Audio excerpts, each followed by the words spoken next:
Welcome to the Daily Market News for April 3rd, 2019. My name is James with Elliott Wave-Forecast.com. Today we're going to look at how the markets fared across the world and then take a look at the euro ahead of a key economic release.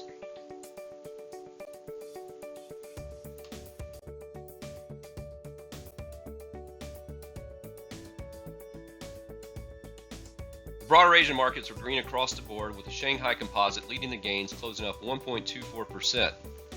The Hang Seng was up 1.22%, Kospi from Korea up 1.20%, the Nikkei up just under 1%, and Australia's ASX 200 up 0.68%.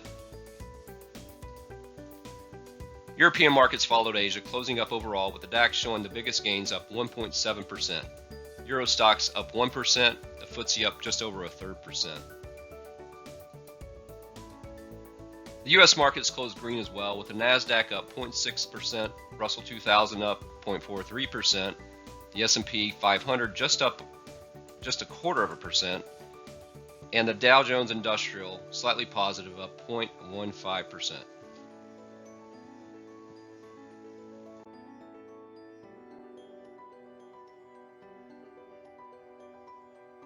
The economic calendar for Thursday, April 4th, is relatively light, with a major event centered around the release of the account of the ECB's March meeting at 11:30 GMT.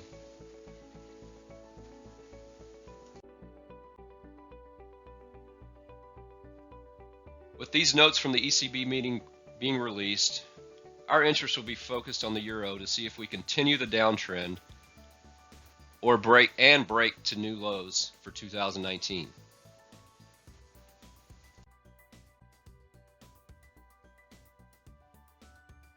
Thank you for joining me for today's market news. We look forward to the rest of the trading week.